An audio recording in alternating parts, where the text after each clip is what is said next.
High school football, Friday night lights, the pep rallies, the homecoming games, the bitter rivalries between opposing schools, the sweet taste of victory, and the pungent smell of defeat. High school football has become an essential part of American culture. Since its formation in the late 1800s, football participation has grown tremendously. Over 1 million high school students participate in football across the country each year. According to Bleacher Report, there are over 16,000 high school football teams. Each team is led on offense by their quarterback. He's the backbone of the team, the leader on and off the field. He's essential to the team's success, and without the position, football would be a very different sport. Over my lifetime, I've seen many high school quarterbacks go on to have successful college and even NFL careers. Kyler Murray, who some regard as the greatest high school quarterback ever, finished with a 43-0 record, 3 state championships, and 186 total touchdowns. He went on to win the Heisman for Oklahoma in 2018 and was selected by the Arizona Cardinals with the number 1 overall draft pick in 2019. Other quarterbacks, such as Ben Roethlisberger, didn't see their first start until their senior year. Roethlisberger ended up with very few offers and decided to attend the University of Miami, Ohio. He created a name for the MAC team in 2003 as he finished the season with a 13-1 record, ranking 10th in the AP poll. He went on to have a highly successful NFL career, passing for over 56,000 yards and 382 total touchdowns, along with 2 Super Bowl victories with the Steelers. One high school quarterback took a path no one had ever seen before. He took what it meant to be great and turned it on its head to become a legend. 3 national championship victories, 12,800 total yards, 178 total touchdowns, and a 45-0 record as a starter at Bishop Gorman. Tate Martell is the greatest high school quarterback of all time. Before we get into this video, listen to this quick announcement. Are you an athlete in need of a highlight tape? Do you have clips but don't know how to mix them? SC Highlights is the place for you. Follow our Instagram at SC Highlights and send us a DM asking for a tape. We usually charge $20 to $30 per video, but use the promo code SC Video to get a highlight for 50% off. Don't miss this opportunity to have a great glowing tape to post and share with friends. Tate Martell was born on January 26, 1998 in Poway, California to parents Al and Taffy Martell. Growing up, Martell immersed himself in succeeding in sports and trying to be the best that he could. Tate, along with his younger sister Riley, competed in sports with each other from a young age. He began playing Pop Warner at 7 years old and was a strong passer during an age when most quarterbacks primarily ran the ball. When he was in 5th grade, Martell read an article about David Sills, the current wide receiver for the New York Giants. When Sills was in 7th grade, he had received a scholarship offer from Lane Kiffin and committed to play quarterback at USC. Martell was ready to land a scholarship offer of his own before entering 8th grade. Rarely do we see athletes commit to a major Division I program while they are still in middle school. The risk of failure is too high, and coaches usually offer as a publicity stunt for their own name. With the help of nationally renowned quarterback guru Steve Clarkson, whose clients included aforementioned David Sills, Matt Leinart, and Ben Roethlisberger, Martell was able to catch the attention of former Washington head coach Steve Sarkisian. Martell's athleticism and rocket arm was too much for Sarkisian to pass on, and he offered a scholarship to the young quarterback. During Martell's 7th grade summer, he verbally committed to play for Washington. This was the start of Martell's excessive publicity. For the rest of his recruiting process, he was debated on ESPN talk shows, interviewed nearly every week, and faced with constant backlash. The backlash included comparisons of Martell to the story of Todd Marianovich. The infamous Robo QB had been bred to play quarterback and was forced to follow a strict workout and dietary routine laid out by his father. Martell's parents, however, insisted that it was Martell's decision and his decision alone to play football. Standing at 5'11" and 180 pounds, Tate Martell began his prolific high school career at Poway High School. Martell finished with over 3,000 total yards and 30 total touchdowns. Although Martell and his best friend receiver, Tyjon Lindsey, who actually lived with Tate, starred as freshmen for the Titans, the team struggled mightily, finishing with a record of 4-7.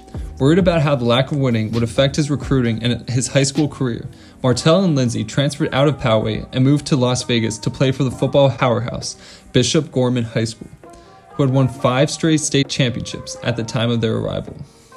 Tate Martell started fall camp as a third-string quarterback, but it became apparent very quickly that he had an incredible athletic ability and a powerful arm.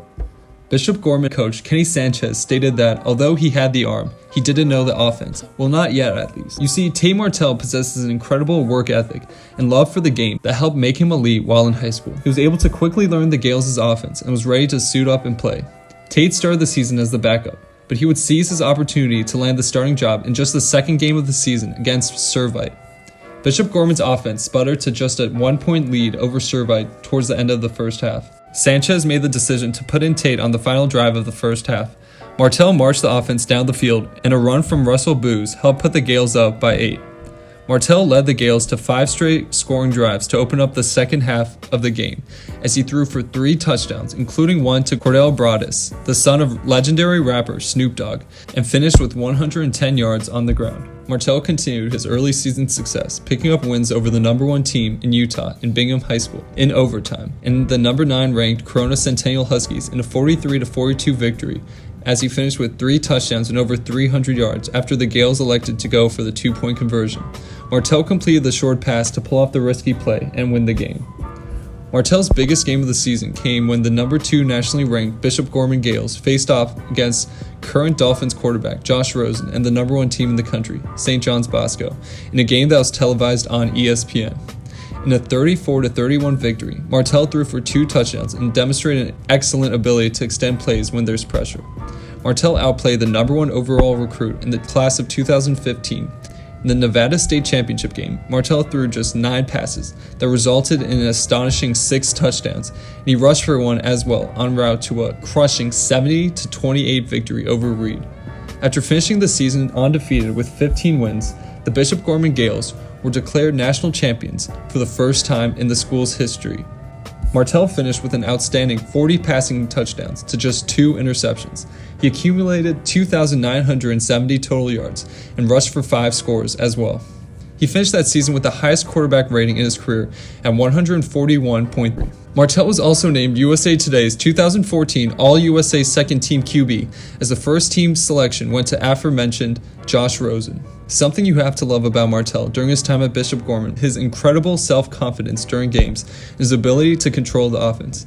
He was able to pick apart defenses and catch defenses off guard with zone reads that he continued to showcase throughout his high school career. Tate was named Max Prep's National Sophomore of the Year after his valiant efforts in leading the Gales to their first national title. That offseason, Martell decommitted from Washington as the offers began to pile in. Alabama, Michigan, and Texas A&M were among the major colleges who were interested in landing the sophomore superstar. After mulling over his numerous offers, he made the decision to follow Aggies legend Johnny Manziel's footsteps, and he committed to play at Texas A&M before his junior season. Bishop Gorman and Tate Martell entered the 2015 season with high expectations. Former head coach Tony Sanchez left Gorman to coach at UNLV and was replaced by his brother Kenny Sanchez. The Gorman offense was led by Tate Martell, Tyjon Lindsey, and Muhammad Ali's grandson, Biagio Ali Walsh, who would go on to win the Gatorade Nevada Football Player of the Year after rushing for 2,000 yards and 30 touchdowns. The 2015 season was an especially dominant one for the Bishop Gorman Gales, as they soundly outscored opponents by an average score of 51-11. Tate Martell led the offense to key victories, including one over New Jersey State champs Don Bosco Prep, winning by a score of 30-16, as well as a huge win over Bingham by a score of 38-20. The Don Bosco Prep game was the closest game of the whole season for the Gales, as they defeated Liberty by a score of 62-21 in the Nevada State Championship game. Martell finished the season with a career high in passing yards, with 2,608, and accounted for 41 total touchdowns. Tate was set on going to Texas A&M. However, once offensive coordinator Jake Spatival left, Tate began to have second thoughts. The new offensive coordinator, Noel Mazzone, had a history of misusing undersized quarterbacks in his offense. Martell and Mazzone were not able to form a strong connection, and Tate ended up decommitting in May 2016 before his senior season. Martell now had offers from Auburn, LSU, and Wisconsin, but spots were filling up quickly. Ohio State primarily captured Martell's attention, but they gave Tate no time to decide. Urban Meyer allegedly told him he needed an answer during his visit, or else they would pursue current Texas A&M quarterback Kellen Mond. Martell grew up watching the Buckeyes and their star quarterback Troy Smith with his grandfather, who was an Ohio State alum. The family connections and Martell's interest in Meyer's power spread offense led him to commit less than a month after decommitting from Texas A&M. After an easy season for the Gales in 2015, head coach Kenny Sanchez devised one of the most daunting schedules ever created for a high school football team. I believe this season and Tate's ability to win every single game are among the main reasons why Tate Martell is the greatest high school quarterback of all time. Tate Martell's senior season was featured in the first season of the Netflix original series QB1 that provides an inside look at the lives of the three of the best quarterbacks in the nation on a yearly basis. If you would like to see what a day in Tate Martell's high school life looked like, I would recommend checking out the show. In week 1, the Gales traveled to Cedar Hill, Texas to face off against Cedar Hill High, led by 4-star recruit Charleston Rambo, who is currently with the Oklahoma Sooners. After struggling early in the game, Martell relied heavily on his legs to provide a spark, especially on this play where he literally tried to hurdle the whole entire defense. He finished with 148 yards and 3 touchdowns on the ground as the Gales cruised to a huge 44-14 win. The Gales left Texas with a huge win over a strong Texas team, but that didn't stop Tate, who was known for his questionable tweets, from posting a photo of the United States with Nevada replacing the state of Texas on the map, and from also tweeting out, "Texas who?" These tweets were later deleted. In week 3, Gorman faced off against St. John's Bosco, this time led by Iowa State quarterback Real Mitchell, who was covered on QB1 in Season 2. After trailing 14-0 early in the game, Martell got the Gales back on track with a 49-yard touchdown to current UCLA quarterback Dorian Thompson-Robinson. Current Miami tight end Brevin Jordan caught a touchdown pass from Martell to cut into Bosco's lead, and running back Cianelli took it into the end zone to give the Gales their first lead. Current Miami safety Bubba Bolden helped secure the game with a key interception late in the game. After a strong second half, Bishop Gorman ran away with a 35-20 win as Martell finished with over 300 total yards and 4 touchdowns. Basically, no one could stop this guy. In their 6th game of the season, Tate Martell proved why he is the greatest high school quarterback of all time. On September 30th, 2013, the Bishop Gorman Gales faced off against the Florida Football Factory with 2 national titles of their own in St. Thomas Aquinas High School, a powerhouse that produced Hall of Famer Michael Irvin, Geno Atkins, the Bosa brothers, as well as Super Bowl champion Philip Dorsett. The game started out slow as Bishop Gorman led 3-0 at the half. The Gales trailed 17-10 in overtime, and after gaining no yards on the previous 2 plays, Martell faced a do-or-die 4th and goal attempt from the 7-yard line. The game came all down to this. Martell dropped back and threw a dart to Naylor to tie the game. After being stopped short on 4th down on the next drive, St. Thomas Aquinas missed a chip shot field goal that was tipped by Bubba Bolden.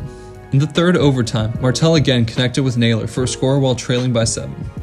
Martell pleaded with his coach to go for it, and they did. Martell pitched the ball to running back Biagio Ali Walsh, who took it into the end zone to win an incredible game that kept their win streak intact. After that game, their in-state opponents came next, and they had no problem humiliating the other Nevada teams, as the Gales' average margin of victory for its final 9 games was 57 points.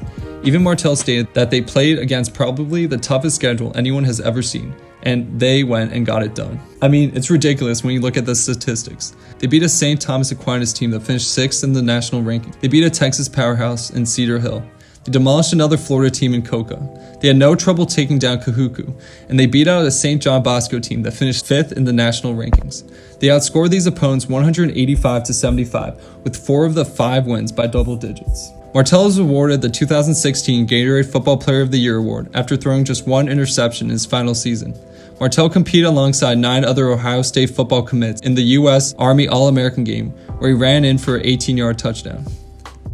Tate Martell was a part of an incredible 2017 Ohio State class that featured Chase Young, Jeffrey Okudah, Shaun Wade, J.K. Dobbins, as well as Kendall Sheffield. He was ready to go out and win national championships on an annual basis as soon as he got his chance to start. Tate tweeted out that the 2017 Ohio State recruiting class will go down as the best recruiting class ever. And well, he wasn't wrong.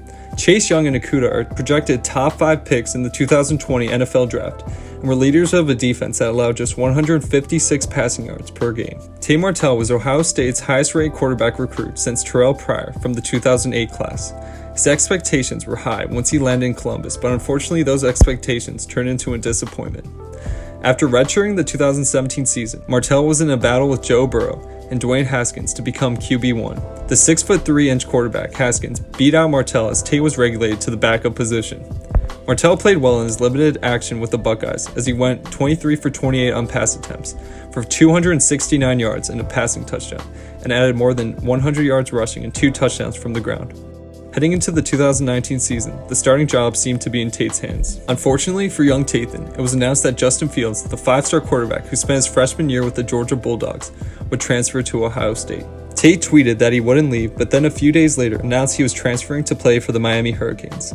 I don't want to get too much into his stories at Miami, but to sum it up, he was granted immediate eligibility for the 2019 season. He didn't win the starting job. He was relegated to third string. He switched briefly to wide receiver before making an appearance at quarterback in the Hurricanes' 14-0 loss to Louisiana Tech in the Independence Bowl. After all of that, talented quarterback D'Eriq King announced he would be transferring to Miami and assumed the role as a starting quarterback. Who knows what lies in Tate's future, but I'm hoping he will make the best of it. He reminds me of David Sills and the fact that their college careers at quarterback did not work out, and I hope he is able to find success at a skill position such as wide receiver. Sills made the switch and became one of the best receivers in Mountaineers history. So why is Tate Martell the greatest high school quarterback ever? I'm sure many people will attack me in the comments saying that Kyler Murray or even Justin Fields were much better as high school quarterbacks, but let me argue this. Tate Martell played against some of the best teams in the country while being a part of the best team in the country. Playing and dominating against some of the best players in the country requires leadership and skill and a clutch gene that Martell displayed over and over again throughout his career. He led his team to ridiculous comebacks and close overtime victories. He threw just 1 interception his senior year, and I can guarantee you that Bishop Gorman wouldn't have even won 1 national championship if Tate wasn't a part of the roster. I will say that although Murray was more talented, he would not have put up the kinds of numbers he put up while at Allen that faces opponents who were nothing compared to teams like St. Thomas Aquinas and St. John's Bosco. No high school quarterback has ever played against the best teams in the nation on a yearly basis. Tate Martell did so, and him and the Gales won convincingly. Tate Martell finished his high school career with 3 national championships. I mean, that's insane. Let me know how you guys think we did with this video. If Tate isn't the greatest high school quarterback of all time, then who is? Make sure to comment and subscribe so you don't miss out on our incredible videos. If you're in need of some drip, check out our apparel in the link featured below.